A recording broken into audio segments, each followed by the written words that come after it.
Alright, so our statistics are the waste from a nuclear plant lasts for more than 100,000 years. The Chernobyl disaster forced the evacuation and resettlement of nearly 400,000 people, with thousands poisoned by radiation. There are at least 8 relatively easy ways to cause a major meltdown at a nuclear plant. And also, the last quote is living at near nuclear plants increases the risk for childhood leukemia and other forms of cancers. Nuclear energy seems near limitless and requires very little resources.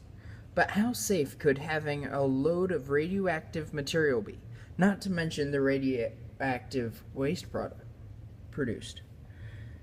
Is the profit earned from these benefits worth risking thousands of lives? The two most famous nuclear disasters are Fukushima and Chernobyl. Fukushima, on March 11, 2011, was caused by an 8.9 magnitude earthquake, and the tsunami overwhelmed the cooling systems of the reactor along Japan's northeast coastline. This accident triggered explosions at several reactors, forcing a widespread evacuation. Chernobyl is considered the worst power plant disaster ever. On the morning of April 26, 1986, reactor number 4 at the Chernobyl plant exploded. More explosions ensued and bad stuff happened. 400 times more fallout was released than had been by the atomic bombing of Hiroshima.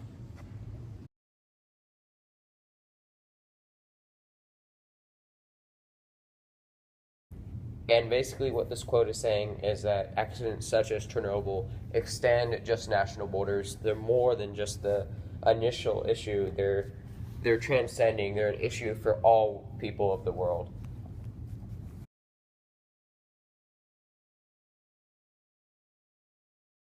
There are three main types of radioactive waste. The most significant is high-level waste from the nuclear reactor. It's usually made up of the nuclear fuel left over after about 3 years spent in the reactor generating heat for electricity. These high-level wastes are usually disposed of in deep underground geological repositories. Intermediate level wastes are usually made up of the filters and steel components from the reactors itself.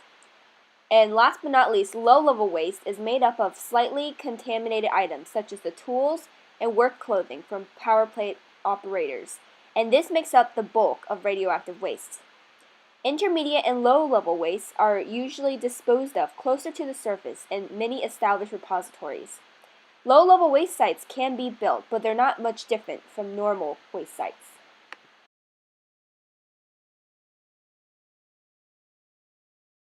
Nuclear power plants also produce waste heat. Nuclear plants exchange about 60 to 70% of their thermal energy by cycling with a body of water or by evaporating water through their cooling tower. Their thermal efficacy is lower than that of coal-fired power plants, thus creating more waste heat. The cooling options are typically a river or seawater, pond cooling, or cooling towers. Many plants are also connected to an artificial lake. The plant discharge canal is about 30 degrees warmer than other parts of the lake or in normal lakes, and this can negatively affect wildlife.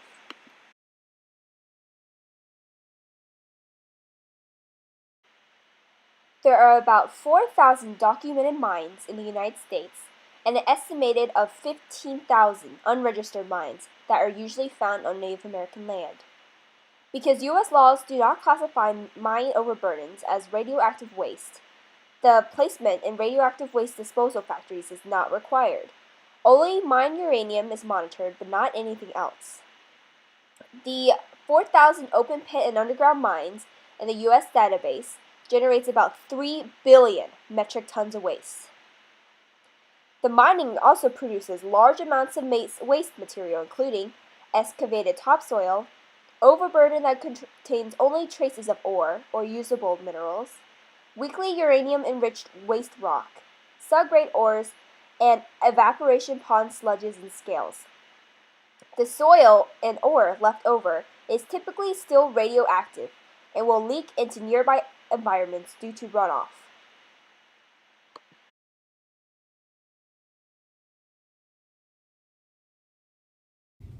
So, as far as radiation goes, the radiation from nuclear plants lasts much longer than the original impact of the exposure that comes from a meltdown or the exposure of a nuclear bomb. So, let's say there's an explosion at a nuclear plant and there's radiation that affects people in the general area.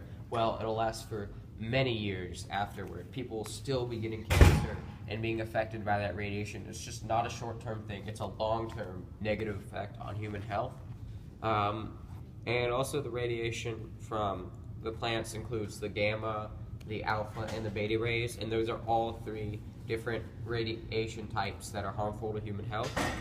And exposure to radiation can increase the risk of cancer and also produce cancer because of the fact that the radiation produces cancerous cells from the mutation of them.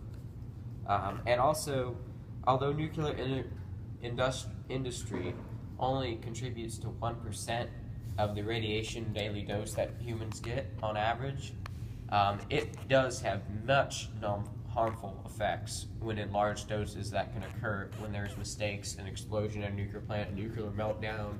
There's so much negative effects, and so the radiation is definitely not worth it. And that is one of the reasons why you should definitely not choose nuclear energy. One of the major debates going on today about nuclear energy is who is allowed to have access to it. Many countries suspect that Iran has not been honest about its nuclear programs and is seeking the use of nuclear energy to build an atomic bomb. Iran says it has the right to nuclear energy and stresses that its nuclear program is for peaceful purposes only. If we have to prevent other countries from using nuclear energy, what does that say about the overall safety of nuclear power in terms of building weapons?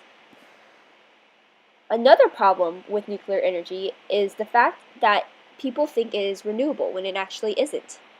Uranium deposits are finite and also cause a lot of pollution in the process.